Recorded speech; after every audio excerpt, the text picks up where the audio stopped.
Hello.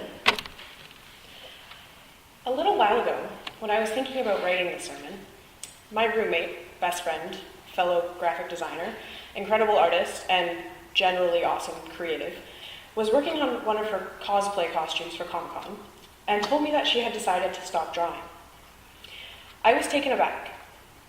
We grew up together, and as kids, she was always the best at art and drawing.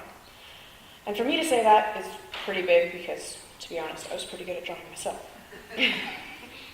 The two of us have always found creating art to be a spiritual practice. Whether we were painting, writing, dancing, singing, or drawing.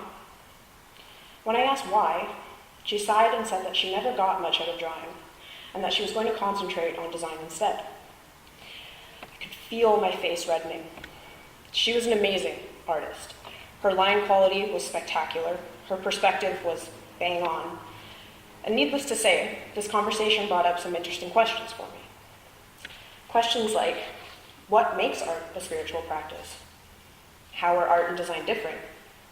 And if creating art and design is a spiritual practice for me, then how do my principles as a Unitarian Universalist fit into that practice? And most importantly, why would anyone who is as awesome an artist as her give up drawing? So I set out on a journey to answer these questions and to convince her that she should keep drawing. I promised myself that she would see the inherent worth of her artistic ability. First, I thought about art, creativity, and the spirit.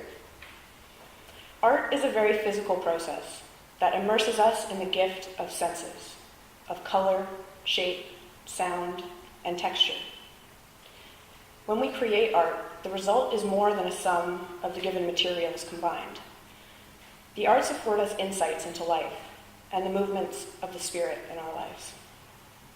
In making art, we are invited to suspend our judgments and rely more on intuition than on logic or reason.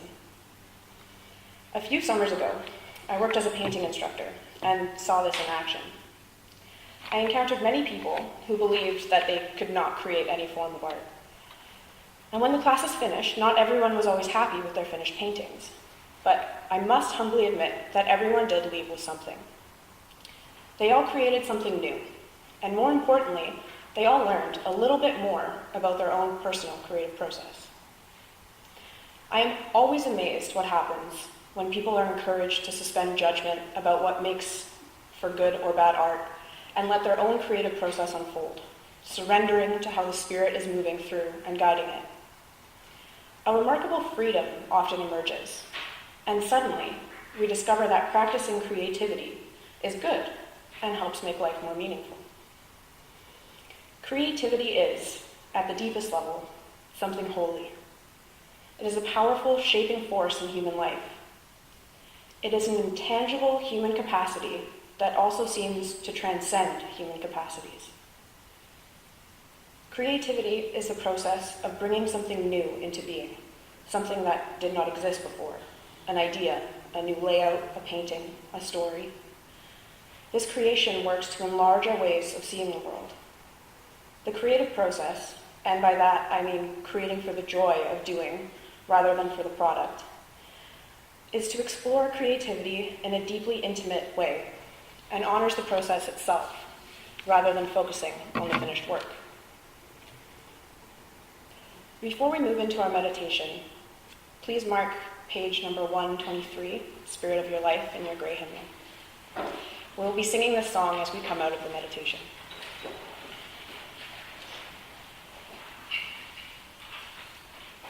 The meditative mind is receptive to flashes of insight because it is open rather than constricted. Irish artist Francis Bacon said, "The job of the artist is to deepen the mystery." During our meditation, I invite you to think about how creating makes you feel. Focus on how your spirit moves, on your intuition, on the mystery, and on the joy of creating something new, something that is solely and entirely from you. So when my best friend decided that she was giving up on drawing to focus on her graphic design, I began to question the relationship between the two.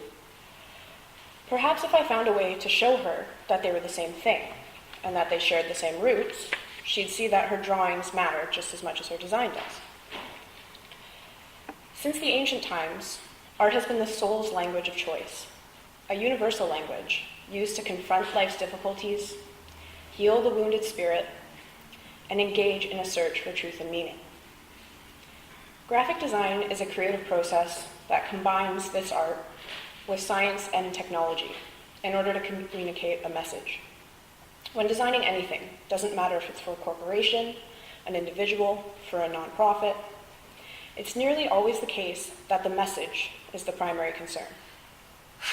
Design's sole purpose, then, is to take the message above and beyond plain text and transform it into something that is clear, ideally beautiful, and engaging from the viewer or user's point of view. Contrast these ideas with the concept of art. Art is emotional, whimsical, mysterious, fun, clever, and often intentionally complex. There are underlying concepts that are meant to be peeled and chipped away at. The viewer can attempt to discover the artist's intention from a piece, or impose his or her own. Both prospects are equally legitimate. Art doesn't need to have a clear goal or focus. It can, and many prefer that it do, but when these are stripped away, it doesn't cease to be art. This line of thought establishes that art and design are, at heart, different practices. Well, art and design might be different practices, but that doesn't necessarily negate the idea that the two are intensely related concepts, right? If you have ever studied art history, you've no doubt learned that artists during this time often based their compositions on a triangle. Leonardo, Michelangelo, Raphael, I'm not talking about Ninja Turtles, mind you, but famous artists who use triangles heavily in their composition. Just Google Renaissance art, and you'll find that most of what you see has at least a subtle suggestion of a triangle. This shape creates a strong structure that is attractive, balanced, and utilizes the number 3, which was often ascribed importance. The key here is that these artists realized that triangles were a tool that helped them create better artwork. This hints at how there is a science to aesthetics. If we take a look at the work from another famous artist, M.C. Escher, we can identify several principles at work: contrast, repetition, and symmetry, to name a few. Believe it or not, these are the same concepts that we use to define good design. A large portion of art is designed. If we look close enough at art, we find science, function, layout principles, and a message all mingling together. If we look closely at design, we find raw creativity, fun, complexity, and emotions, just like art. A large part of art is artistic. A large part of design is artistic too.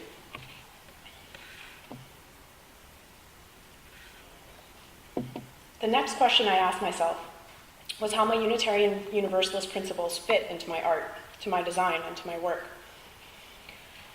For my post-secondary education, as Andy mentioned, I attended a program called IDEA, Illustration and Design, Elements and Applications. In our first year, our main focus was on understanding how art and design could touch us emotionally. At the end of our first year, my class went on a field trip to a swanky ad agency. The agency was on the top 2 floors of a giant high-rise. It was kitted out with brand new technology, lounges, beautiful boardrooms, and filled with smart, young creatives, and they had beer in their fridges. It was awesome. We were all dazzled. We toured around the different departments and met with various employees who all had cool job titles, funny stories, and useful business advice for us. During the tour, a group of us branched off in the design department and found an intern at the agency. We asked how she liked working there, and admittedly, her answer surprised us. She was 4 months into her 6-month internship, and she hated it. She was working 8 to 10-hour days without pay, and confessed that none of her ideas were listened to. She found that the ad she was working on conflicted with her personal values, and was shut down when she tried to voice her concerns. When we returned from our field trip, my class had a long discussion about our experience at the agency. there was a popular feeling amongst us that we had been swindled. As a group, we found that the agency needed to learn the fundamental lesson of our first year, that art and design can touch us emotionally and philosophically. The agency knew this in part. They knew that art and design could touch us emotionally, and they used the feelings they created to shift our perspectives, to encourage sales and profit. The lesson we found they were lacking was that art and design not only affected the viewer, but also the creator. I recently finished an internship, and I'm very happy to say that I had the exact opposite experience of the poor, hardworking intern from the ad agency. The company I interned at, which is a startup called Ethical Deal, searched for a grant in order to compensate me for my work, which is almost unheard of in North America for an intern to be paid. And I always felt that my ideas and my input mattered. This company seriously upholds the goal of world community. It promotes natural and organic products and services that adhere to 4 main criteria. The company must care for the planet, respect animal rights, benefit the community in some way, and promote wellness. It is founded on a deep respect for the interdependent web. The office may not have been at the top of the world with glass walls and the newest technology, but I was in a work environment that honored the inherent worth and dignity of every person there. Together, good people strive to create good work for good initiatives.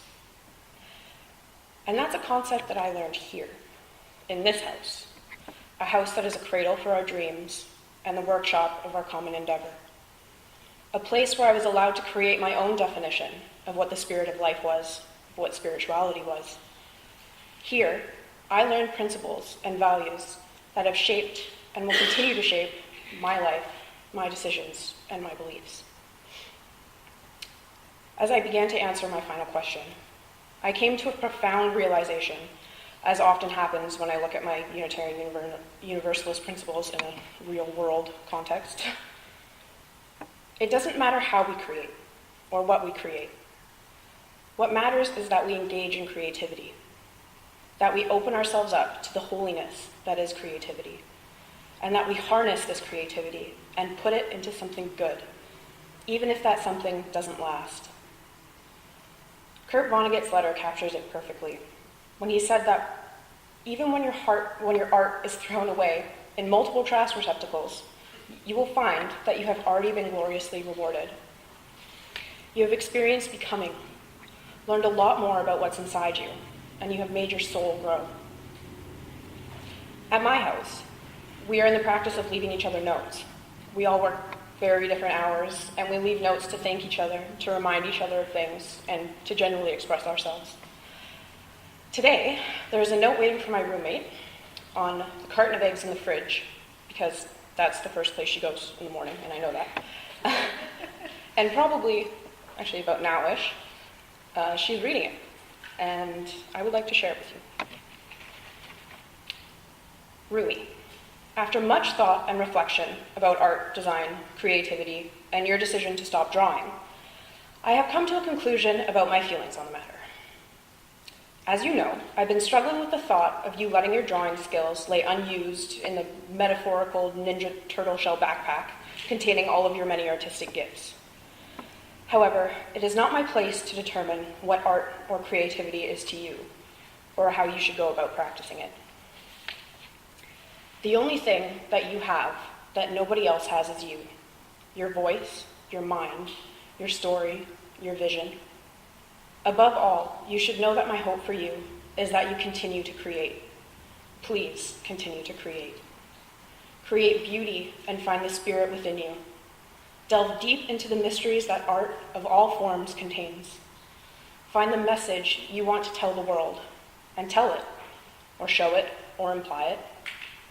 Write stories, and sew costumes, and build buildings, and play music, and dance wildly, and design fiercely, and live as openly as you can. After all, drawing pictures isn't the only way to make art.